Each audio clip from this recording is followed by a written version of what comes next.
At the end of the day, you have a right to marry other women. Sure. I'm not going to shy away from saying that because that's a right, right? Now you choose. You choose. Are you going to make the choice of what a higher power is going to tell you, or are you going to choose what other people are going to tell you?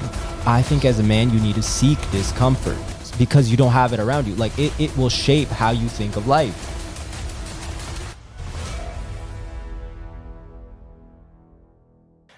So I remember getting my first camera. It was a very like small point and shoot, and I had this idea of storytelling, and I was never understanding of how to utilize a camera or how to pretty much anything that had to do with filmmaking. But I was always inspired with the films and the things, the media that I used to consume. And I was like, you know what? I want to create something and I want to see how it goes. So my very first short film that I made was about, it was in high school. I was in, I think, 9th grade or 10th grade. And I remember it was about a guy who reads a book and anything he reads comes to life. Okay. So it was a big challenge in how I could even make that happen. So I remember like connecting with a lot of people and trying to make this vision happen. I don't really know why the push was there, but it was just to prove myself that I could do something that was quite new. So, okay. It's you versus the world then at that point. Yeah, it was it was just something I wanted to try out. I was very interested and I was like, let me just see how this goes. And I had a wonderful experience from that. I was able to create a short film that, you know, I got really sucked into my own world in my head. And I was able to envision a lot of things. And when you're able to put that into a camera and you see the result, it's pretty like shocking how art comes together. And when I got that first short film done, I was very much hooked. Okay. And then for you, I've seen your work, bro. It's all over. You have a few booking websites. It's over Instagram as well. Yep. That shit's looking good, bro. I'm going to be so honest with you. I'll obviously put a few clips and people will be able to see your work and exactly what you do. And what got you into it, I don't know if this resonates with you or not, but the reason why I work as much as I work is due to anger. Is that a weird concept to bring up? So you work out of anger of what? Let me just put it this way. So I worked hard enough on my agency to be able to afford a car that I wanted for a very long time. Those who know me know exactly what car it is, and bought it, right? And then the same exact day, within a week, I was in a parking lot and a person had pulled up with a much nicer car than me. And I'm sitting there and I'm like, how come I'm not getting that? How come, okay, I worked this hard, but how did this person get this car? And then that made me work 10 times harder. Okay. And that was a while ago. That was, let's say, about almost a year ago. But now I'm at the level where I'm anger drives me. I don't know if that's a fucked up thing to say, but anger does drive me. Anger to be in a position where you can afford those luxuries. Some way.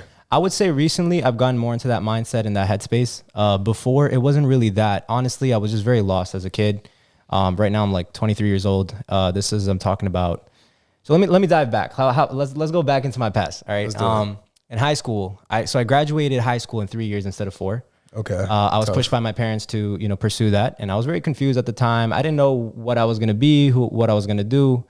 Typical brown parents, you know, pushed me towards the medical field. Okay. But at that time, I just knew that I had to try new things to find what makes me happy. So before my itch was what makes me happy, right? Because you're preached that happiness is the best thing to pursue and that you should always pursue your goals of inner happiness. And that's what we were told. So I pursued it. I was like, I don't really find joy in a lot of things right now. And I was like, you know, I see film on the big screen and I get motivated and I get, you know, intrigued about cinema. So I was like, let me try that. And when I started doing that, people started seeing me as like, yo, he's doing something different, right? That first, that was a very big itch for me. Then I was able to showcase that short film in a theater for the high school theater. So that was a very inspiring moment where I felt like I did something special. So for me, I was very much driven by happiness. I was driven by, I want to do something that brings me joy. But I noticed that the joy only comes from the hardships. The joy only came from overcoming obstacles. That's so true. And by doing new things that I never thought I could have done. So I was a very much introverted person. I never fit in high school, come from a very religious background, and I never fit in with the crowd. Okay. Now you do videography full time. And when I met you, it was just ambition on ambition on ambition. So it's kind of that was your drive. So I had a life coach ask me this question once. I'm not gonna call him a life coach. He's not a life coach, but I had somebody, let's just say, ask me this question. He was like, what makes you happy? Why do you want to be a millionaire? Why do you want to do all this stuff? And I was sitting there and I was thinking, and I was saying, okay, cool. So I have everything that I want, hypothetically, right? I don't care about these cars. I don't care about anything else on the side. I have everything I have. Why do I want to have money? What am I doing? So I'm gonna ask you the same question right now. So there's two versions of me, which is what I was trying to get at. Back then, the only thing that motivated me was being happy, and financial means was not a factor. Like, I didn't care. I just genuinely thought whatever money I make, I'll be happy. Like, it was kind of like I don't know, mentally, if I had happiness, I'd be good. And I just had this very misunderstanding of how to achieve that. And, you know, along the way of life, you kind of figure out that there's a lot of things that ties into happiness. So I used to think the same thing. I was like, you know what if I do have everything? What do I want to do? And for me, it was bring change into people's lives. At the end of the day, I think that's everyone's goal, philanthropy at some point. But with videography, what I wanted to do is when I noticed that I could put my vision into a camera, which would translate what I'm feeling onto the big screen, which would influence a lot of people watching it, right? Okay. That was the first taste of control of, you know, my inner expression coming out. And what I wanted to do later in my life was to influence, to take what I learned in life and to portray that onto the big screen in a manner that wasn't direct, but subtle. Okay. In a story form that maybe if it's about my love for my faith and religion, right, towards God, I could add hints of it, not directly, not like as preaching, but about a story of a man who goes through hardships and has his faith in God, and how does he get through life? Those little things, because we're driven by story. Humans are driven by story, right? I love that. Okay. Story is very impactful. If you want to teach somebody a lesson or you want to teach them something, it's all in storytelling, right? We learn about in religion, if it comes to the prophets, like any religion, it's all how is it shared? Through stories about prophets and all, and so on and so forth. For me, films taught me a lot. They taught me so much, and they're very specific films that taught me. So I love that I was influenced so hard, and I wanted to do that for other people, to share my knowledge. Now, from the money that I make from it, I wanted to do philanthropy, especially in my back home in Nawab Shah in Pakistan. I wanted to really do some philanthropic work. So that was the big idea back then. Now it's slightly changed a little bit more. Slightly. Calling that slightly? So what's happened now is I've shifted from thinking that you should only pursue happiness to first become the best version of yourself and to become financially free, because that allows you the ability to work on art forms or projects that are completely out of your passion. Okay, but what is happiness to you? What is happiness to me? I told you I'll put you on the spot. That's all I'm saying. What's happiness to you? Very deep-rooted question. Happiness right now, where I find it, is in discipline. Very, very odd for me to say that, because I was a very undisciplined person. Not at all. I am a very undisciplined person naturally. I'm very chaotic by energy. I think a lot of artists are chaotic, and there's a lot of free-flowing energy within me. And when I discipline myself, and it'll be the simplest thing of making my bed every single day, becoming consistent with that, I feel more, I wouldn't say empowered, but I feel more competent. Yeah. Even though that's just a basic, small task. But that allows me to do other tasks in which I hold myself accountable and I follow through with it. So for me, my happiness comes from discipline. My happiness comes from overcoming a lot of challenges, because I've been faced with a lot of obstacles that tell me, you can't do this.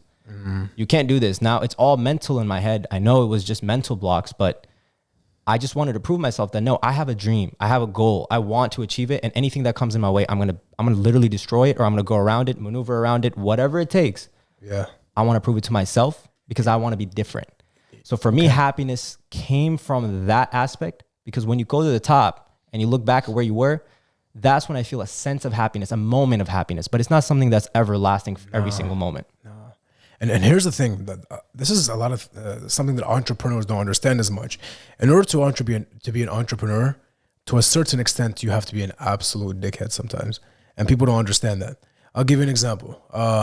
My friends, they think I'm a fucking douchebag now. The reason why is because I don't have time to see them. I had a friend call me today, just now, telling me, hey, we haven't seen you in a long time. Come hang out with us. I was like, I cannot. I am filming a podcast. Like, you're selfish because you're pursuing your own goals. And not only that, you have to be extremely manipulative sometimes in order to be in business. That doesn't apply to everyone specifically, but part of marketing, you have to apply it to a feeling. You have to be able to directly make a certain individual or your target feel something in order for them to come and either do your service or be with you or whatever. Okay. For example, for you, you would use something along the lines of, I'm the best videographer ever. This is the moment of your life. And if you pick anybody else, they're going to fuck it up. Okay. Interesting. This is the moment of your life. Why would you waste it on anything less than me? So you could use that. Okay. For me, it'd be other things, right? So depending on the company. would you call it manipulative because you don't believe in yourself as being the highest value, like you're providing the highest value service? Because I don't consider it manipulative. I definitely see that I'm confident in my services and I bring a lot of value to the table that I know my competitors can't. Well, that's the tip of the iceberg of the business.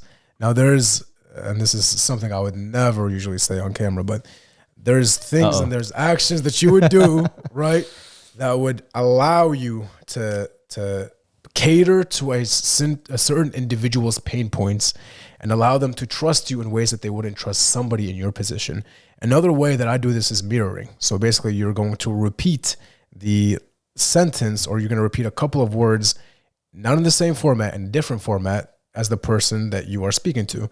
And what that does is that there's a whole entire psychological thing that goes into it, where that builds trust with the person that you are speaking to, even though they don't know you. Another example of mirroring is, let's say, for example, you're Slash, you're sitting like this. I'm going to sit just like you. I'm going to have the same body language as you. I'm going to have the same tone as you. I'm going to talk exactly like you. And that's going to make you more comfortable because that's how you are. That's how you are. So there's so much that goes into it. People think sales is just sales, right? Sales is easy. You could go sell anything you want, right? It's a lot of psychology, man. It's too much psychology for the human mind to even sit there and start to comprehend. Yeah. Right?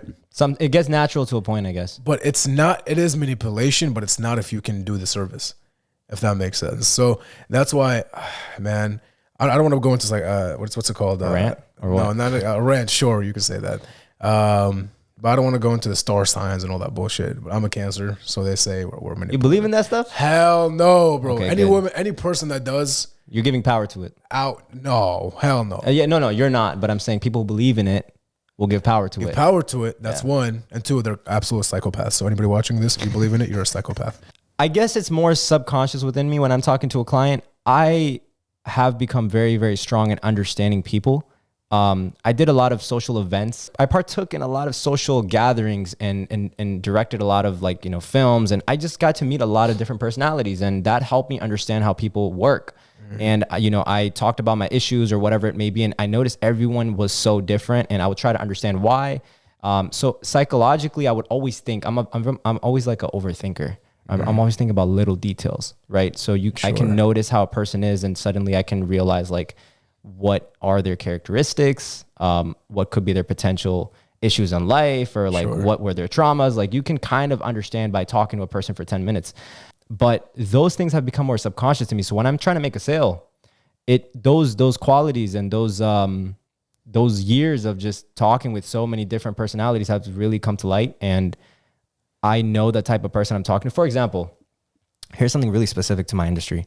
The clients that I talk to are majority females. They're the brides. Okay. Because the girls are very much focused on the details of how their wedding's going to go. They're going to care about the smallest thing of their henna looking beautiful to the decor and everything. And usually when I talk to the guys, they just want to get married. They don't care. They do not care. They're the volunteers. I'll be honest with you. No guy cares about... Okay, guys care about marriage. I'm not going to say that they don't. But the no marriage guy, itself, but they're not carried about the details, And I think that's a very just distinct quality between males and females. There's nothing wrong with it. And it balances out. Okay. Right? Because the guy's more focused on I need to make things go right and make sure my family's here, blah, blah, blah. The girl's more focused how to make this look pretty. Okay. Right? So we think about functionality. And girls are thinking about, how do I make this the most aesthetically beautiful thing ever? What do you think about, for example, if I want to go marry somebody and her family tells me, all right, you need to give me $40,000. What do you think about that? In Islam, it's allowed for the girl to ask. So even if my feelings come in between that, she has a right to ask that, right? She has a right in Islam to say whatever number she wants. And that's her right in a sense. And that's given by God. So I would say personally, I'm not in the position where I would be comfortable. I would say, hell no. So doesn't that mean I'll have the right to marry multiple women then? So yeah, in Islam. yeah, 100%. Now we're getting to a controversial topic. A lot of people won't be okay with it. Subjective morality, and there's objective morality. I learned this from Muhammad Hijab, right? This talks about, you know, Islamic topics and everything, and it was very interesting to me. So you get your values and your morals either by how your life is shaped up, and the you know, the experiences you've had in life. Okay. And that's more subjective to you. You might believe one thing if it doesn't harm someone. If it's not harmful to one person, then it's totally okay. That is a subjective morality. Or you believe in objective morality, which is that there are value systems placed by a higher power, which knows better than us because we are the creation, not the creator. Absolutely. And those things sometimes may make you feel some way, and they may make you think that, oh, I don't know how I feel about this, but those are objective moralities. Those are things that we believe are the truth. And we do our best to align to those. Now, we may fall short, obviously, we all do, but we believe that those are morals put forth by God. So things like, you know, having multiple marriages or being allowed to have multiple wives, it's a very controversial topic today. But if you're in a position where you're like the top of your game, where you got all the finances in the world, you've got everything lined up for you, you have 100% right to marry. I mean, I don't know the full Islamic context. People say it's because they were widows and, you know, prophets did it for other reasons. But at the end of the day, you have a right to marry other women. Sure. I'm not going to shy away from saying that because that's a right, right? Okay, sure. Girls might not like it. We can get to that. I can also say that you, as much as somebody thinks that they have the choice to do whatever the hell they want, in reality, they're doing it for a reason that's not their choice. Think about that for a second. Social norms, trying to please maybe their family, trying to stay within a certain culture. Do you think women like wearing 5-inch heels, taking off their shoes in the cold, and walking in the cold? Do you think women like heels? Do you think they like having these long lashes that mess with their makeup? Do you think that women like getting their self waxed every now and then? I think they do it to look absolutely fucking beautiful, and they want to be this perfect version of a female, but they're pursuing something that's never going to be achieved. So they're in this big cycle of how do I make myself look? Now you choose. You choose. Are you going to make the choice of what a higher power is going to tell you, or are you going to choose what other people are going to tell you? For example, are you going to choose what society says you should look like and what you should do, or are you going to choose what you believe in to do? Yep, and that's a characteristic that you will find easily. You can tell a person apart for someone who's following society, or for someone who's trying to understand what objective morality is and what God has put forth, and you're trying to stick by the truth. It's very easy to just distinguish what do you call it, a sheep from someone who's trying to be a leader. Sure. Right? I can see that, especially in women, like a lot of them, like Kim Kardashian, for example. Apparently, you know, all the girls love it, but I think she's a terrible influencer for women, right? You're photoshopping your body. You're trying to be, you know, and it's based on trends. It's based all on trends. Like, you have a big booty today, you look beautiful, right? Everyone wants to go towards that. But 10, 15 years from now, 100 years from now, things might completely change. Women want to change themselves to be this perfect image that they will never be. And here's the thing. Here's what pisses me the fuck off. So you have beauty products, okay, such as makeup, that intentionally mess up your face for you to go and buy more of that beauty product that messed up your face. And women are not even realizing this. I've never been attracted to women when I see too much makeup. Thank you. And that just comes to honesty. Like, I feel like the woman is sabotaging her own beauty, because what happens when you get married and you take off the makeup? Oh my Lord, like, you're a completely different person. Take her to a pool.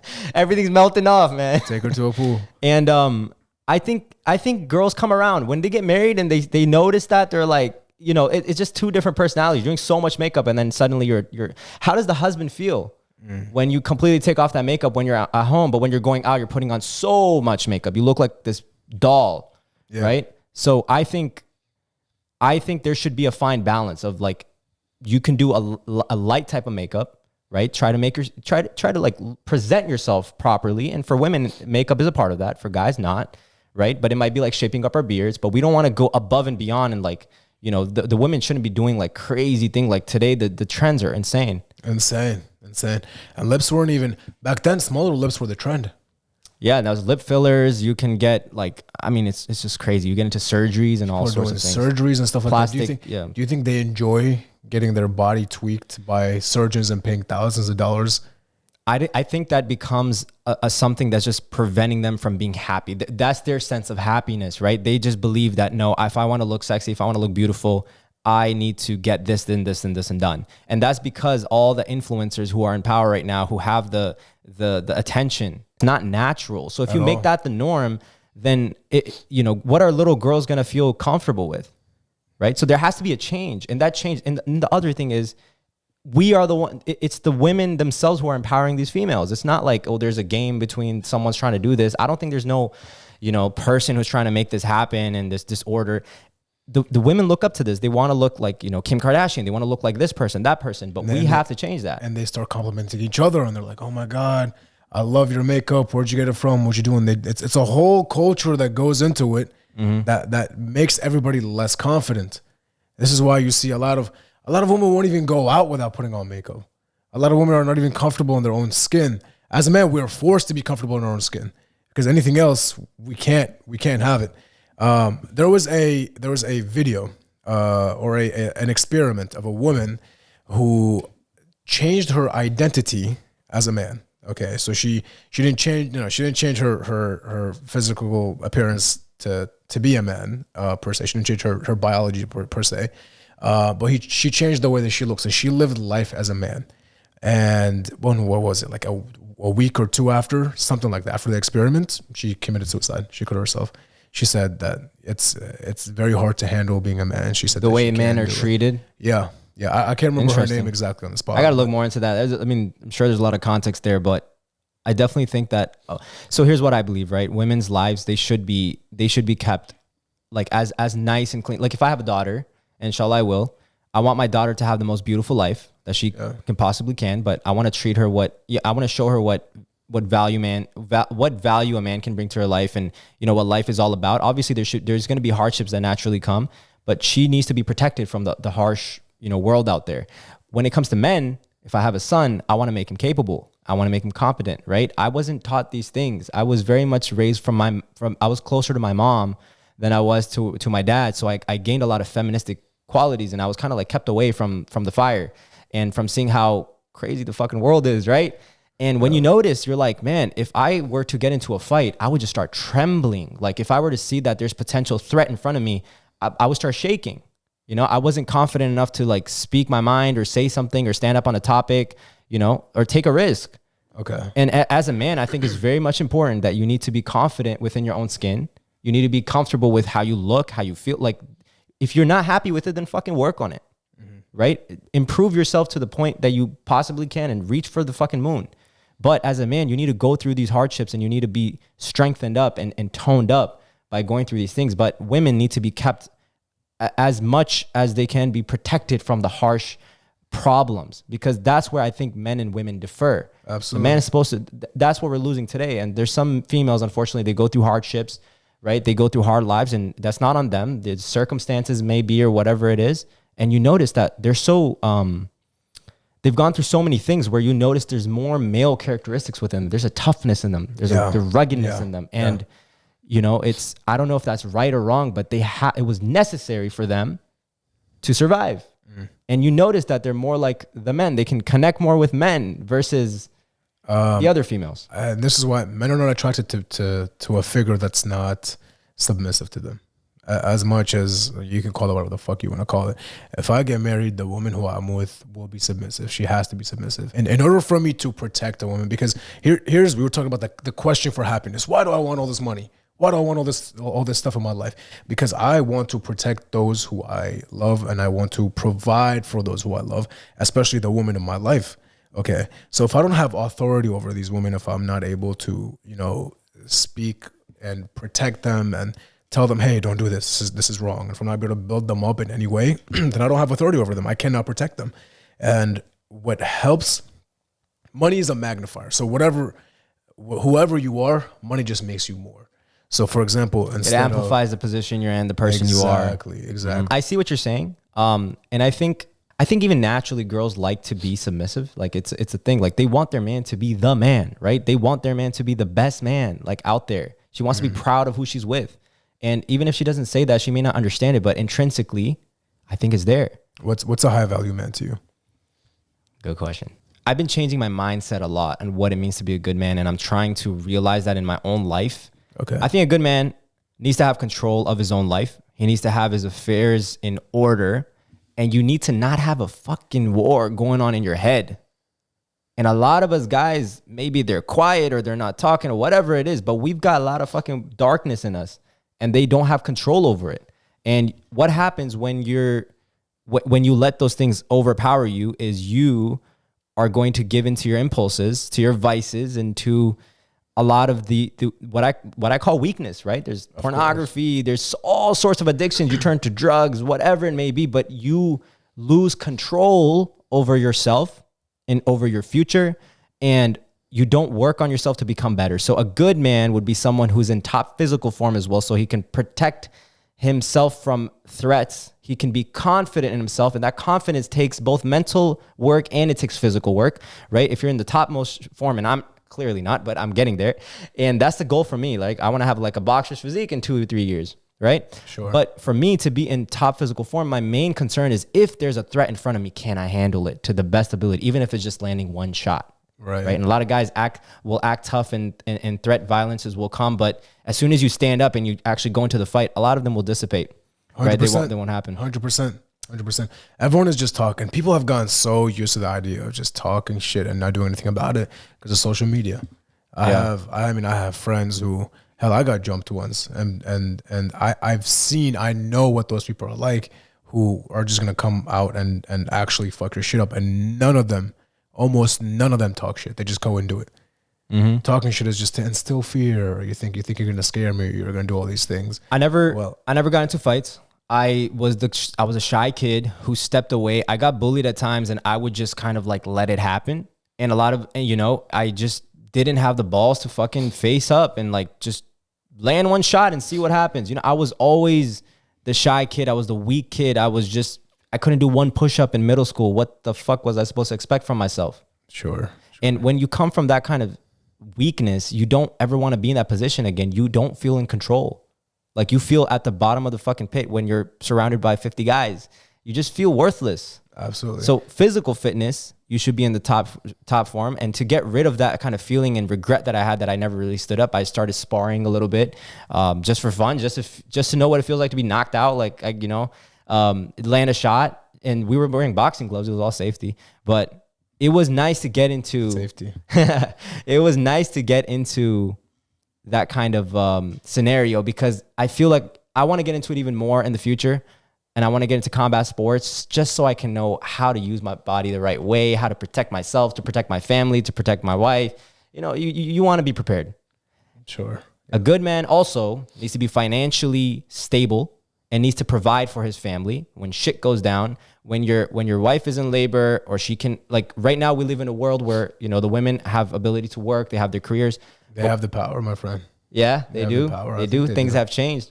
And when it comes down to family values, what I think is when you have a family and when your wife's in labor, she's not going to be able to work. So don't rely on that. First of all, if you're thinking that you're going to rely on your wife, you're not.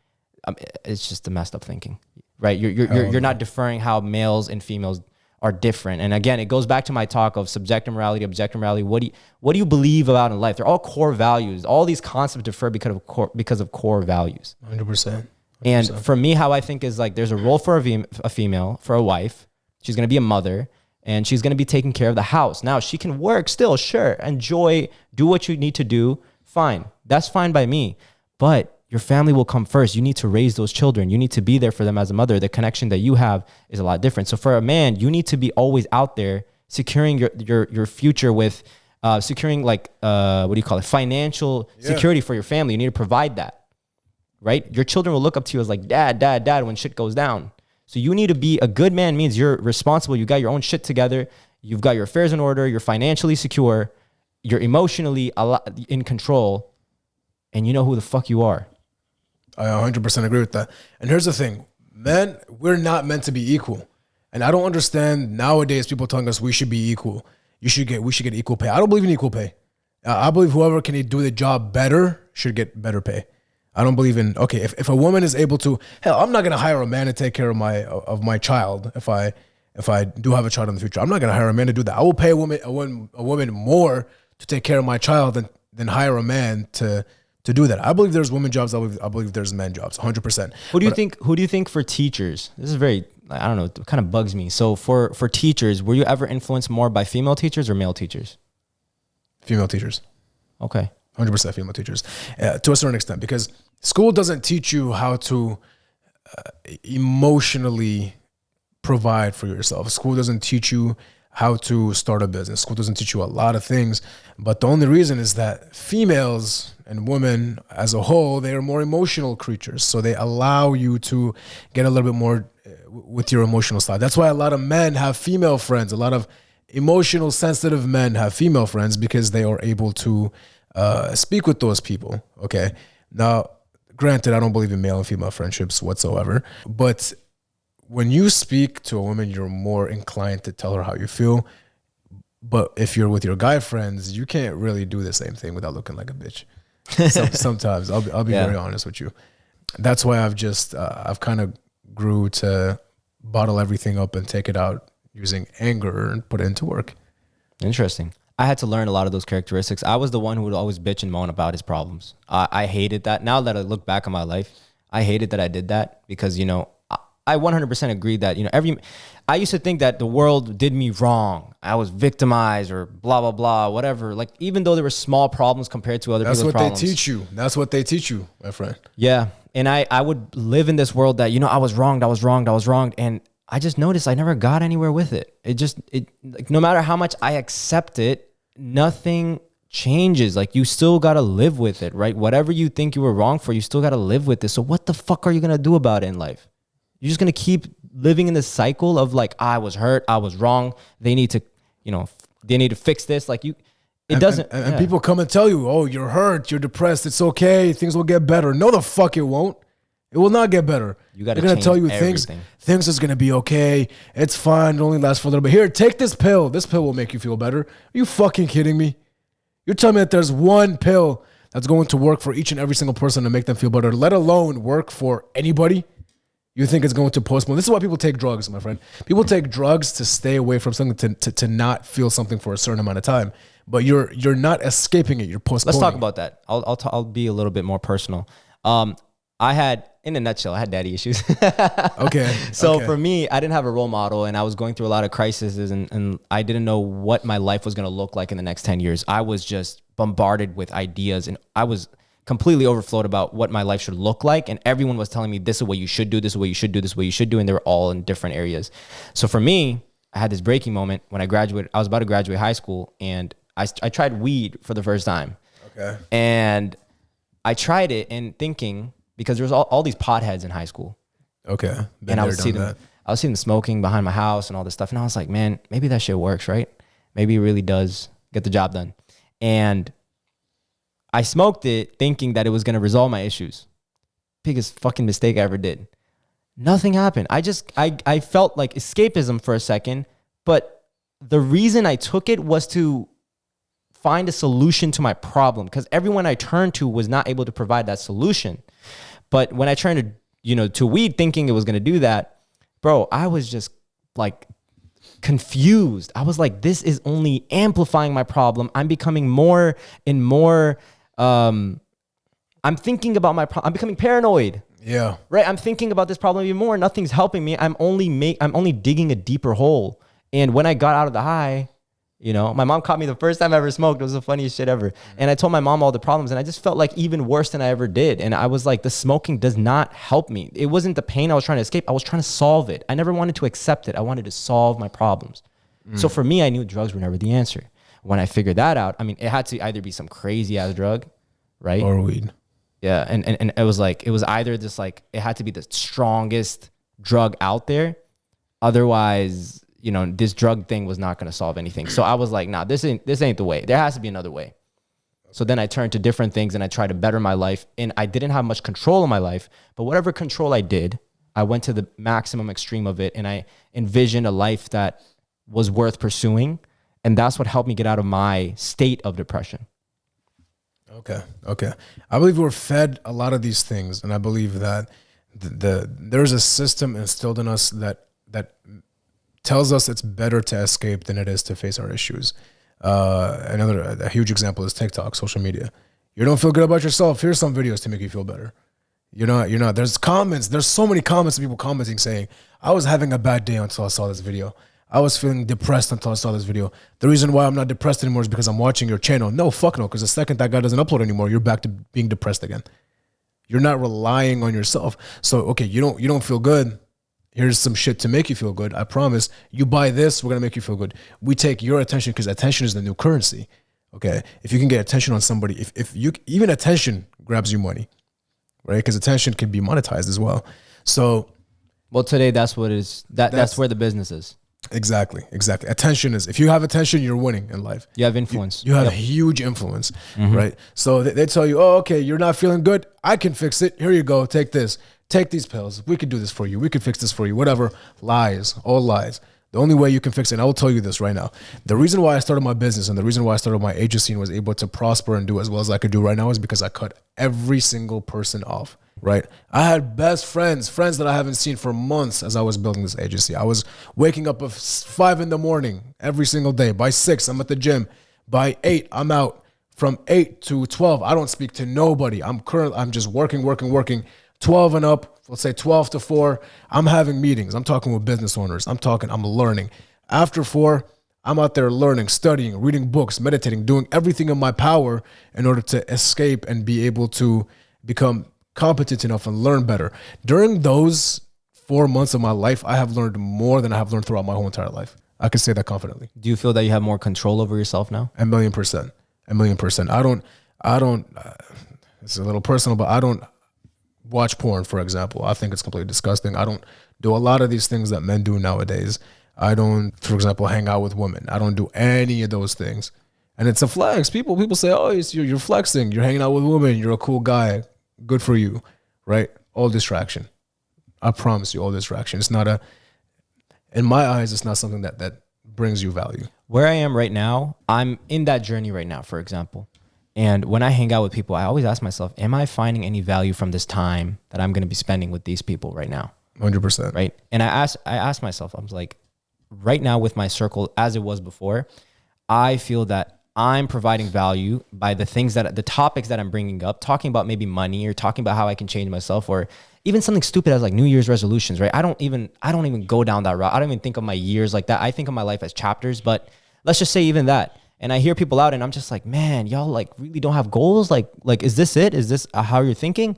And I think about the time that I'm spending with guys and you're hearing about, gossip, you're hearing about who broke up with who, or what's the latest drama and what's going on Twitter. And I never got on Twitter. I stay away from TikTok. I have my Instagram is my business Instagram. And if I want to share something that I learned, I utilize that, but I have my notifications off. So if I get any DMs or anything, I keep it off. Snapchat, same. I don't even utilize it. I don't think I have streaks with anyone, not even with my girl. So tough. It's just like, I know these became distractions when I noticed like why, and even the news I cut off. I'm like, what value am I getting from the fucking news?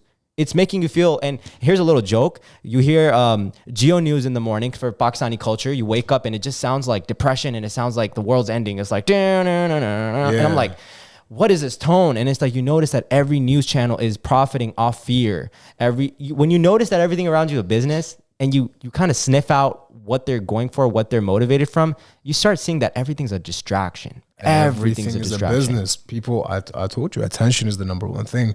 If you can get your attention on anything ever, you're winning. Yeah. And my parents would always watch Geo News or Airline News and all these news channels, right?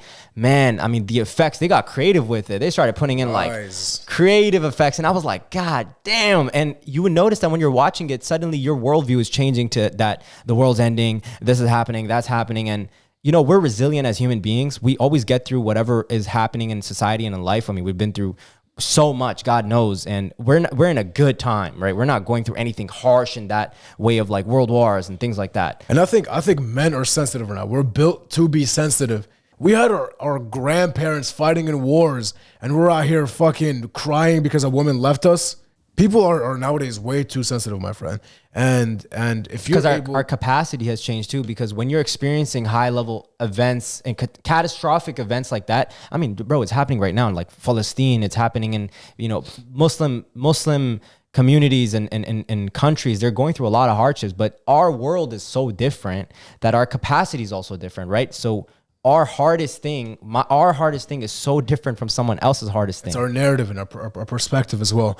I had the I'm going to call it privilege, because I learned a lot from it. I learned what it's like to be completely rock bottom, and I've learned what it's like to be at the very top as well. When I was in my country, I was shot at it. There was a lot of things that happened. I would not have been here sitting with you, speaking to you right now. And I have seen some crazy things. There was people dead outside of my house, and I was, as a child, looking out my window at multiple occasions, seeing them laying on the floor. I come to America and people are telling me that life is hard because their girlfriend dumped them. Get the fuck up, man. This is why I don't understand today's generation. I was never, ever part of that generation. I was never understood within that generation, and I never fit in anywhere, and I'm so glad I never fit in anywhere. Let's say times go even better than where we are right now. They're so comfortable and you have no hardships around you and you're financially free and everything is provided to you. I think as a man, you need to seek discomfort. You need to seek discomfort because you don't have it around you. Like it will shape how you think of life. 100%. Because if you don't have those things going on, then be prepared. Be prepared for things that can go down. It's like you need to create those problems so that you can overcome them too. Like sometimes that has to be done. I have not shared the experience that you have, and I can't say that, like because I didn't go through that, I'll never be able to reach the toughness that you have, for example. But I could do everything in my power to find other areas of becoming tougher as a person so that if the day comes where someone is threatening me or there's shots being fired outside, can I handle that fucking situation? Right. So mentally, have you even thought about those things as a man? We live a life where if you go back thousands and thousands of years, we're living like kings and queens. Just 100%. Relative to that, yes. But in our society, we might feel like, we need to be at the top. We're not at the top. We're middle class, blah, blah, blah. But compared to history, we got a roof over our head. We got all the food we need. Go to the grocery store, buy whatever you want. It's all narrative and perspective. I think as a man, you need to seek discomfort. You need to seek discomfort because you don't have it around you. Like it will shape how you think of life. 100%. Because if you don't have those things going on, then be prepared.